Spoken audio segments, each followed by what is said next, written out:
Hello मेरे प्यारे बच्चों, वेलकम टू एडू फाइवर और हमें आपकी प्यारी टीचर सुलोचना मैम। तो अ, पिछले क्लास में हमने आपको फॉर्मल लेटर्स के बारे में बताया था और उसके पिछले क्लास में आपको इनफॉर्मल लेटर्स के बारे में बताया था। आज हम उन दोनों को मिक्सअप देखेंगे, फॉर्मेट देखेंगे। ठीक है कि फॉर्मेटिंग जो होती है, फॉर्मेट जो फॉर्मल लेटर और इनफॉर्मल लेटर को कैसे लिखा जाता है, तो आज हम उन्हीं चीज़ों को कवर करेंगे। क्योंकि जब भी आपको लिखने के लिए आता है तो इसका एक बेसिक आइडिया बहुत ज़रूरी होता है कि आप फॉर्मल लेटर्स जो आते हैं उसको कैसे लिखे और इनफॉर्मल लेटर को कैसे लिखे। एज वेल एज हमें जानना ये भी ज़रूरी है कि पैटर्न हमारा 2022 का चेंज हो चुका है। इसमें आपको रिटर्न भी आएगा and fill in the blanks भी आएंगे। तो एक फॉर्मेट हमारा पता होना बहुत ज़्यादा ज़रूरी है जिससे हम रिटर्न भी कवर कर सके एंड साथ ही साथ एज वेल एज हम जो फिल इन द ब्लैंक्स आने वाले हैं उसको भी कवर कर सके। ठीक है, तो चलते हैं हम लोग फॉर्मेटिंग के। सबसे पहले आपको फॉर्मेट दिख रहा होगा। तो पिछले क्लास अगर आपने नहीं देखी है तो ज़रूर उसको वॉच आउट करें। एंड आज हम उसको दोबारा से एक बार ओवरव्यू ले लेते हैं। जब भी फॉर्मल लेटर लिखो आप, तो फॉर्मल लेटर जब भी लिखोगे तो आपकी स्टार्टिंग होगी फ्रॉम सर। ठीक है, एंड जब भी इनफॉर्मल लेटर लिखोगी आपकी स्टार्टिंग होगी डियर से। डियर या रिस्पेक्टेड या माय डियर से स्टार्टिंग होगी, है ना। तो ऐसे स्टार्टिंग होती है। चलिए हम लोग फॉर्मेट देखते हैं। तो यहाँ पे आपको दिख रहा होगा डियर, राइट। ये कौन सा लेटर हुआ फिर? Informal letter. ठीक है, तो सबसे पहले क्वेश्चन पढ़ते हैं। Write a letter to your friend about a picnic you have enjoy. तो ऐसे किसी भी तरह के क्वेश्चंस दे सकते हैं कि अपने फ्रेंड को लिखो, अंकल को लिखो, मदर को लिखो, भाई को लिखो, ब्रदर को लिखो, मतलब किसी को भी लेटर लिखने आ जाएगा। बट आपको फॉर्मेट पता है और एक टॉपिक रहेगा जिसमें यहाँ पे पिकनिक के बारे में बताएगी कि आप पिकनिक गए थे, तो उसके बारे में आप अपने फ्रेंड से डिस्कस करो, राइट। तो इस तरह का कुछ भी एक टॉपिक आपको दे दिया जाएगा किसी को भी लिखने के लिए। फॉर्मेट हम लोग एक बार समझ लेंगे तो वो ईजी पड़ जाता है। तो फॉर्मेट क्या है यहाँ पे? फॉर्मेट है, सबसे पहले आप जब भी इनफॉर्मल लेटर लिखोगे, माय डियर, डियर से स्टार्ट करोगे। अगर अंकल है तो रिस्पेक्टेड द बेटर ऑप्शन। ठीक है, या आप डियर और माय डियर से भी उसमें स्टार्ट कर सकते हो। तो यहाँ पे फ्रेंड को लिखा गया है तो ऑफ कोर्स या तो माय डियर लिखेंगे या फिर डियर लिखेंगे। तो डियर ऑब्वियसली ज़्यादा बेटर होता है जब आप फ्रेंड को लिखते हो। स्टार्टिंग कहाँ से है? My dear.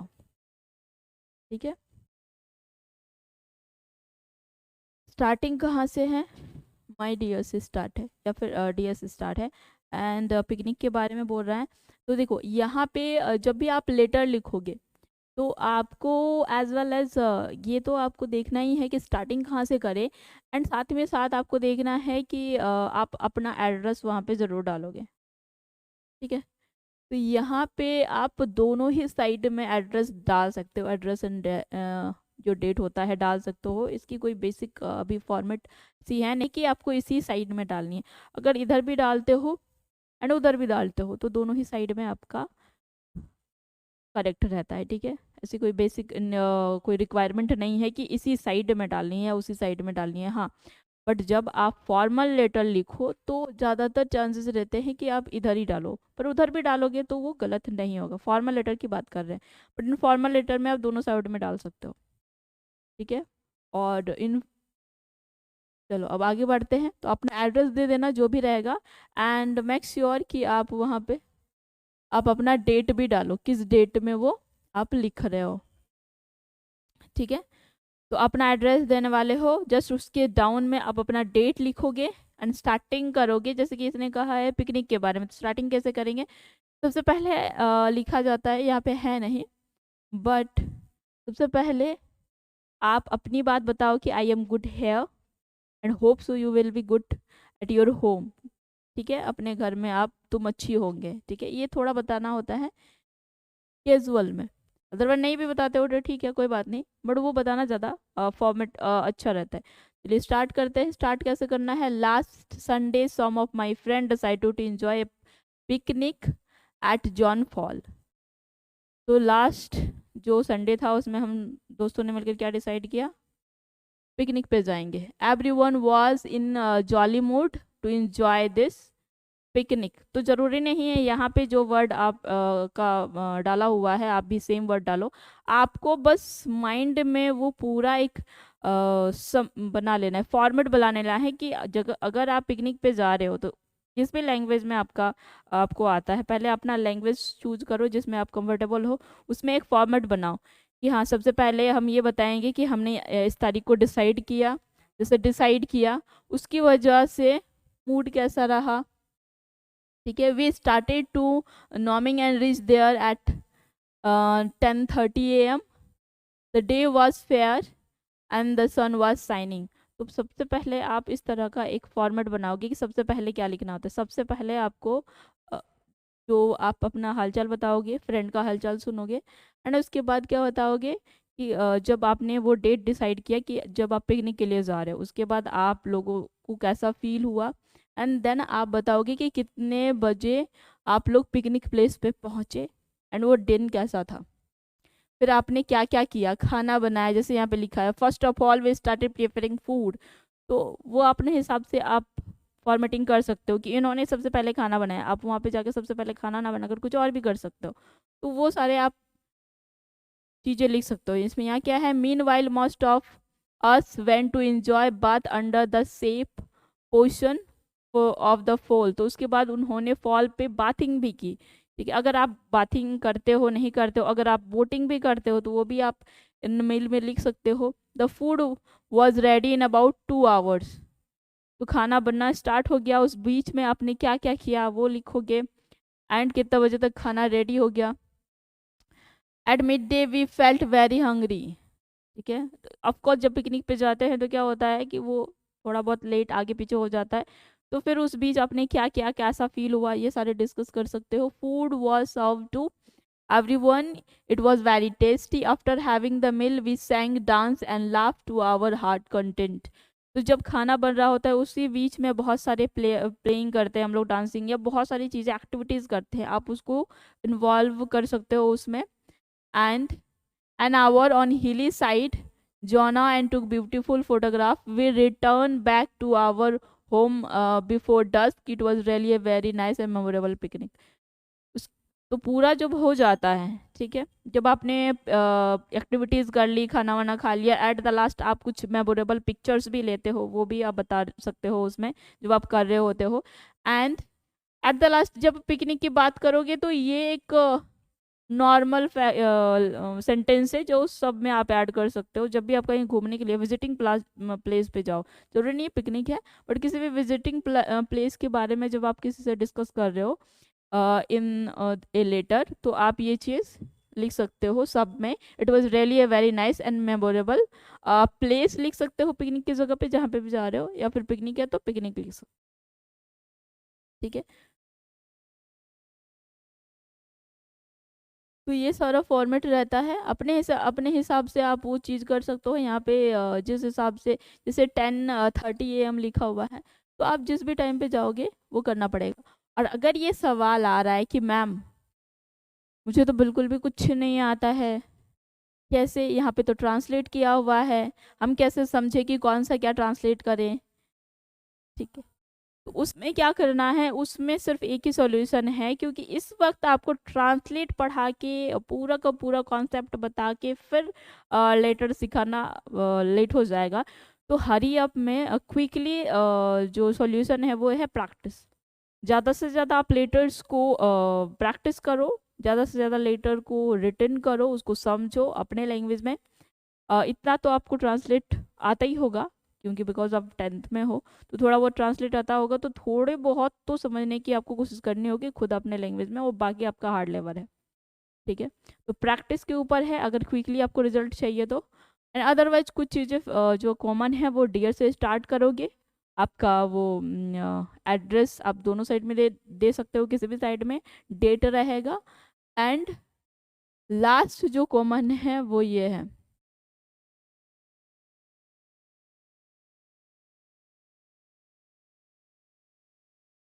योर अफेक्शनेटली या योर लविंगली, योर डियरेस्ट, ऐसा कुछ लिख सकते हो। ठीक है, तो दो सब सही होता है। Your dearest Pankaj, your affectionately Pankaj, your loving friend ऐसे करके लिख सकते हो। तो ये सारे कॉमन चीज़ें हैं जो सब में आप ऐड कर सकते हो।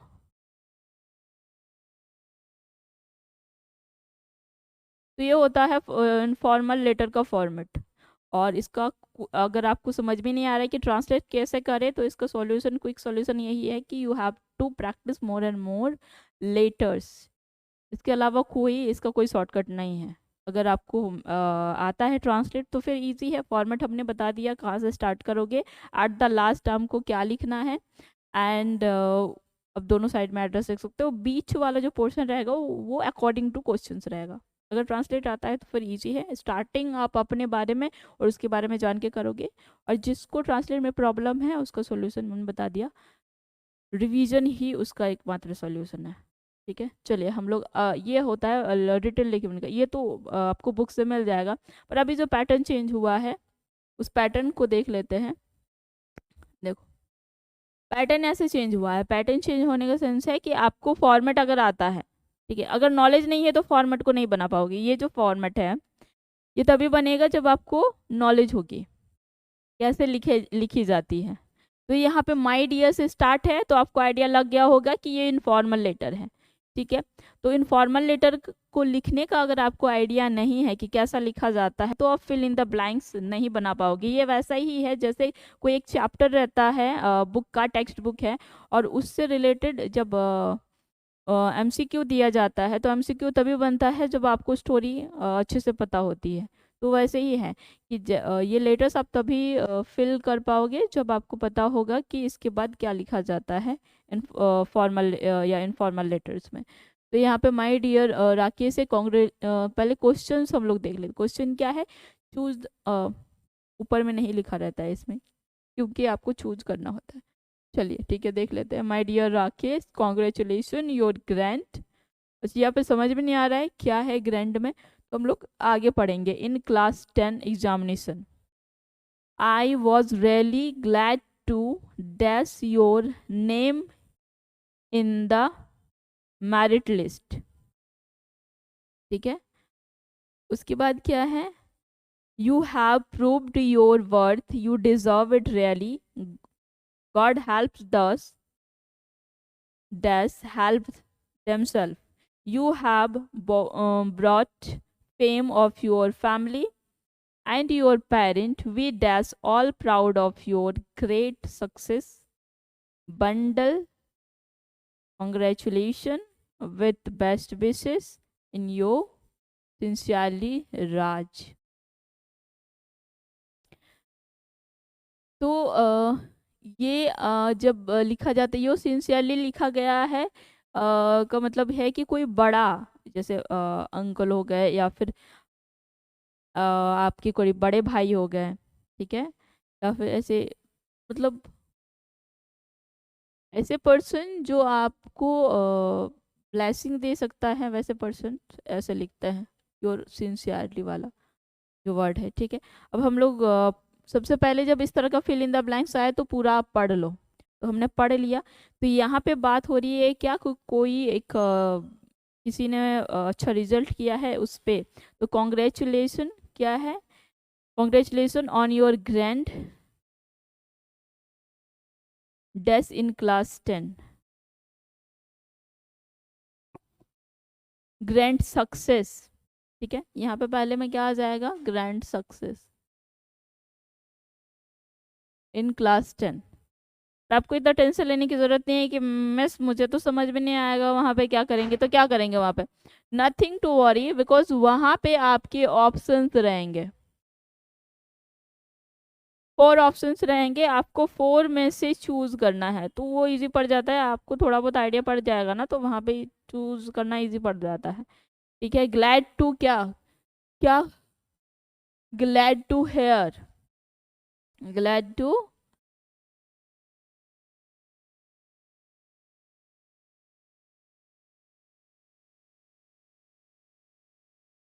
सुन के अच्छा लगा, है ना, सुन के अच्छा लगा। थर्ड में क्या होगा?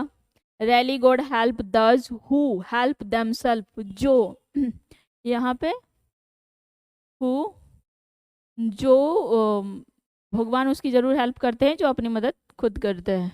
फोर्थ क्या है, we dash all proud of, we all, we dash all proud of your great success.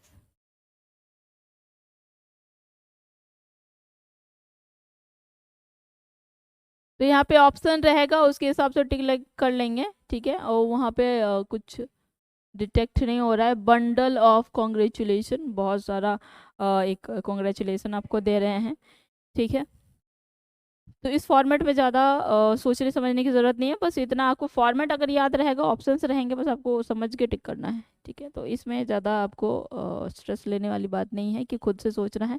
यहाँ पे ऑप्शंस रहेंगे तो ईजी होता है ऑप्शंस के थ्रू से वो सब करना, ठीक है।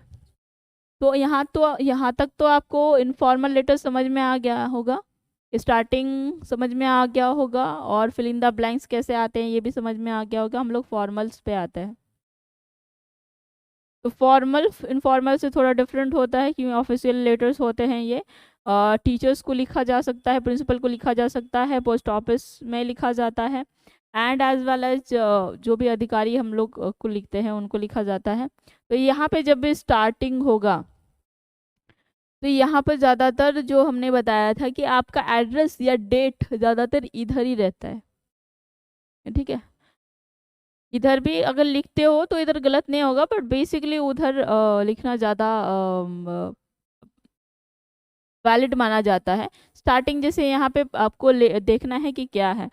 तो सबसे पहले ये लेटर है स्कूल के लिए, एप्लीकेशन। ये एप्लीकेशन हर बच्चा छुट्टी के लिए अपने स्कूल में लिखता होगा, तो ये आई थिंक बहुत सारे बच्चों को याद भी होगा।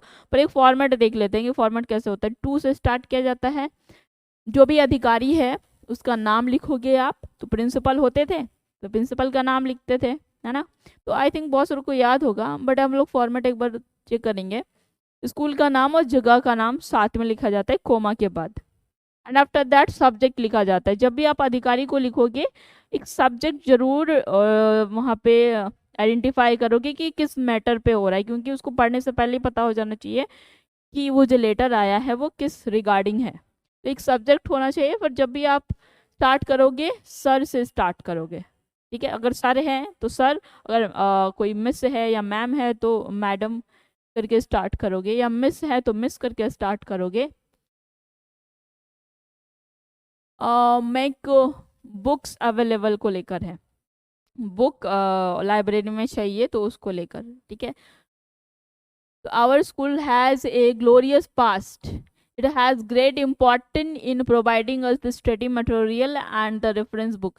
जब भी आप कुछ किसी से कुछ चाहते हो, रिक्वेस्ट कर रहे हो, तो थोड़ा बहुत उस जगह के बारे में अच्छी अच्छी बातें बताना जरूरी होती है, क्योंकि आप जब रिक्वेस्ट करते हो तो आपको अच्छी बातें बतानी रहती है। कि जैसे इस म्यूनसिपल ऑफिस को हमने लिखेंगे तो ये बताएंगे कि आपने बहुत अच्छा काम किया है, पर क्योंकि किसी को जब हम लोग शिकायत भी करते हैं और रिक्वेस्टिंग करते हैं तो थोड़ा बहुत उसके बारे में अच्छा बात बताना ज़रूरी हो जाता है।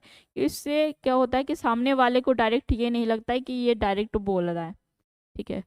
तो जब भी आप स्टार्टिंग करो, या तो ये जब भी फॉर्मल लेटर आपका लिखा जाएगा, दो ही कंसर्न पे लिखा जाएगा, या तो रिक्वेस्ट पे लिखा जाएगा या तो कंप्लेनिंग पे लिखा जाएगा, ठीक है। तो दो ही रिगार्ड में लिखा जाता है। तो दोनों ही रिगार्ड में आपको सबसे पहले क्या करना होता है, उस जगह के बारे में या आपने कैसा काम किया उसके बारे में थोड़ी अच्छी बातें बतानी होती है। एंड आफ्टर दैट आप बताओगे कि आपको क्या चाहिए। तो उसको चाहिए कि उसके लाइब्रेरी में क्या, स्कूल के लाइब्रेरी में क्या हो गया, बुक खत्म हो गया, तो उसको और बुक चाहिए होंगे। तो यहाँ पे है कि स्कूल लाइब्रेरी ने बहुत ज़्यादा अच्छा परफॉर्मेंस दिया है, और इसके लिए बहुत अच्छे अच्छे बुक्स भी वहाँ पे हैं, थी पास्ट में।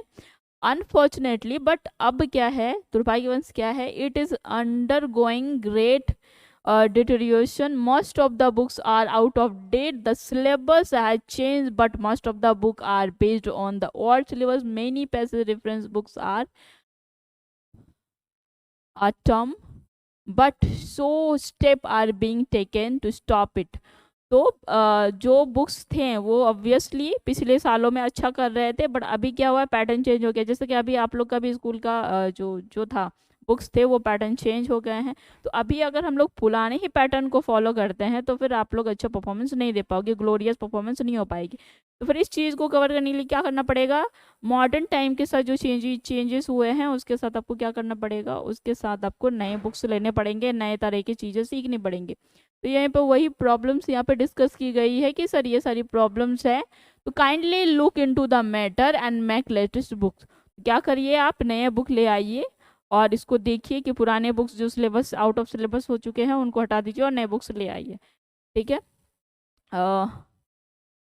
एंड जैसे कि हमने बताया कि जो आप यहाँ पे जो आपके जो रिस्पेक्टेड होंगे, ठीक है, जो आपसे थोड़े बड़े होंगे उनको आप सिंसियरली लिख सकते हो, या फिर आप यहाँ पे ओबीडियंट भी लिख सकते हो, दोनों ही सही है। ठीक है। अगर आपको कन्फ्यूजन होगा ना तो डायरेक्टली आप क्या करना, जब भी फॉर्मल लेटर लिखो ओबीडियंट लिखो, एंड जब भी आप इनफॉर्मल लेटर लिखो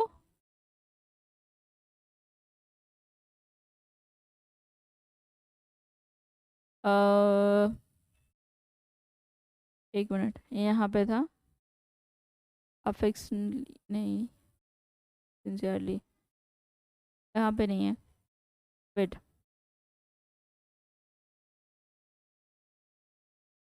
अफेक्शनली लिख सकते हो या फिर योर लव, जो भी आपका रिलेशन होगा। जैसे अगर हम अंकल को लिख रहे हैं तो योर लविंग और सन करके लिख सकते हैं, तो ये इजी पड़ता है, आप अपना रिलेटिव डाल सकते हो।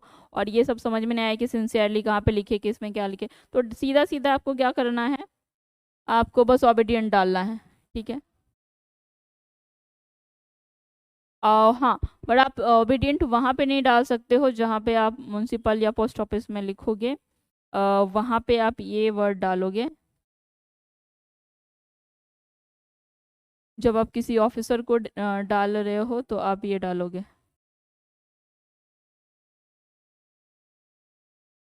फेथफुली, आपका विश्वासी। ठीक है। तो ये सारी चीज़ें आप डाल सकते हो। आई थिंक आपको फॉर्मल लेटर क्लियर हो गया होगा कि कहाँ से स्टार्टिंग करनी है और कैसे लिखना है।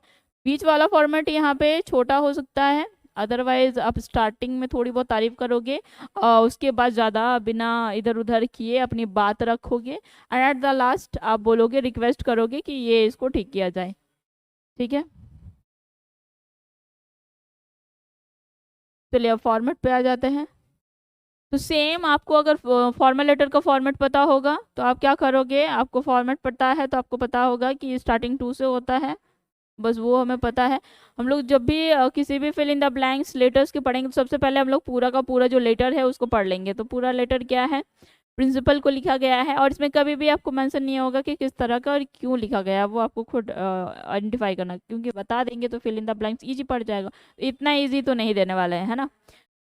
तो क्या है, टू द प्रिंसिपल, स्कूल का नाम है, प्लेस है, डेट रहेगा, सब्जेक्ट डालोगे सर, के बाद क्या है, रिस्पेक्टफुली।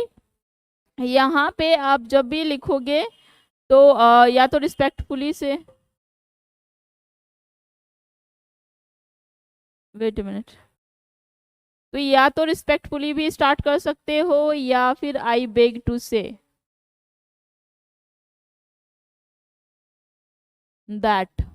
ठीक है। तो दोनों ही तरीके से स्टार्ट कर सकते हो, रिस्पेक्टफुली बोल के स्टार्ट कर सकते हो, या फिर I beg to say that बोल के भी स्टार्ट कर सकते हो। और जब हाँ रिक्वेस्टिंग और कंप्लेनिंग की बात आए तो हमने बताया कि आपको थोड़े बहुत उनके बारे में बताना होता है, अच्छी बातें बताओ एंड देन अपनी बात रखो। तो यहाँ पे पता नहीं किस बारे में बात हो रही है, अच्छा सब्जेक्ट यहाँ पे पता है, to provide facility of computer learning. तो यहाँ पे आप रिस्पेक्टफुली करके तब लिखोगे, पहले ये लाइन आप तब जोड़ोगे जब आप जैसे पहले बता लेते हो, पहले क्या बताओगे, जैसे यहाँ पे है our school library has glorious past, तो वहाँ पे इस ऐसे फॉर्मेट को कैसे यूज करोगे, यहाँ पे our computer facility is glorier in past, या फिर very good in past.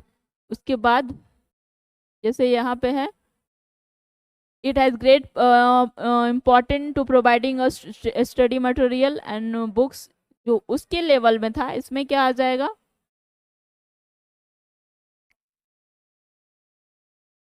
It is good to our study and more knowledge. वहाँ तक आप एक लाइन में ख़त्म करोगे एंड तब सेकेंड लाइन में लिखोगे, जब अपनी बात रखने वाले हो तब यहाँ पे आप ये चीज़ डाल सकते हो, अगर आपको लिखना है उसके बारे में कुछ बताना है तो।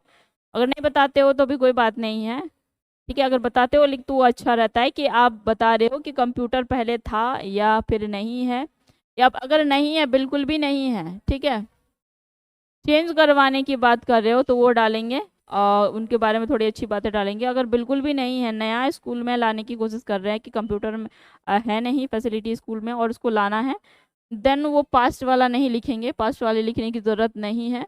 अदरवाइज अगर पहले से है तो हम लोग क्या करेंगे,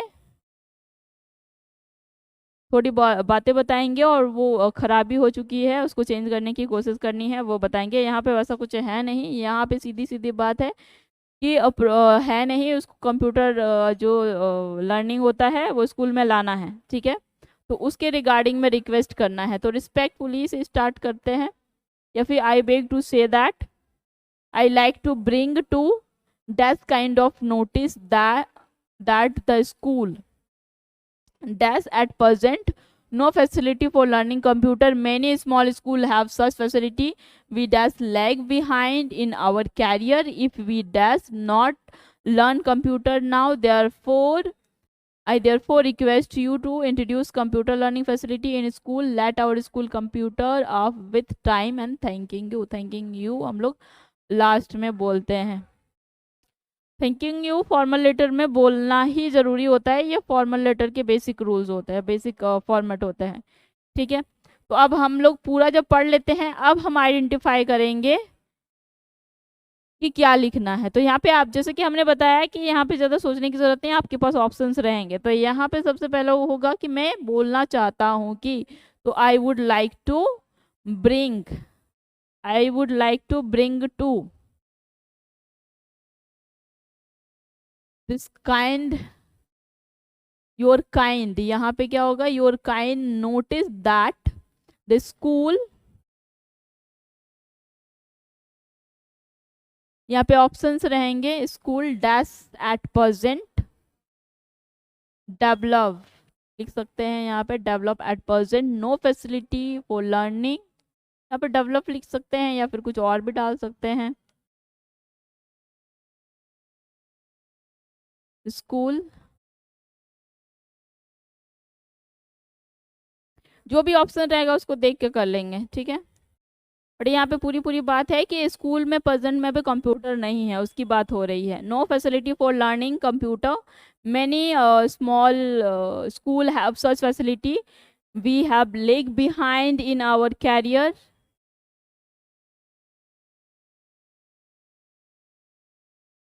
if we does not, if we will not learn computer now, so therefore options रहेंगे यहाँ पे,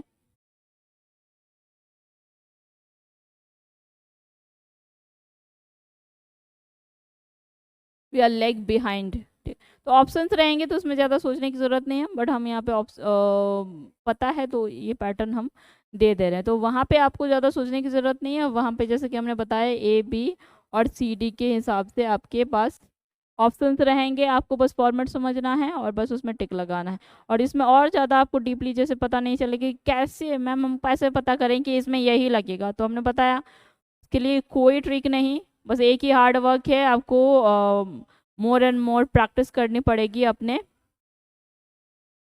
लेटर्स पे। जितना ज़्यादा प्रैक्टिस करोगे वो अपने आप आपको समझ में आ जाएगा कि कितना और किस में और क्या क्या यूज़ होता है लेटर्स में, ठीक है। तो प्रैक्टिस ही इसका सोल्यूशन है। हाँ, पर इसको अगर आप सीखना चाहते हो कि मैम प्रैक्टिस के अलावा रटना मारने के अलावा समझ के कैसे करें, तो इसके लिए अलग से क्लासेस न्यू ईयर सेशन में की जाएगी, न्यू सेशंस में, तो वहाँ पे वो सारी चीज़ें डिटेल में बताया जाएगा हमारी क्लासेस में, ठीक है। तो उसके लिए हमारे चैनल के साथ जुड़े रहें और देखते रहें। पर अभी न्यू पैटर्न जो चेंज हुआ है और अभी टाइम नहीं है, तो उसके लिए क्या करना पड़ेगा, प्रैक्टिस ही इसका सॉल्यूशन है, एकमात्र सॉल्यूशन है।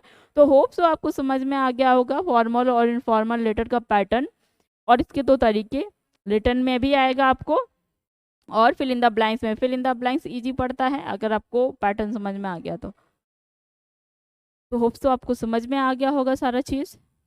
And till then keep learning, keep hard work and keep growing.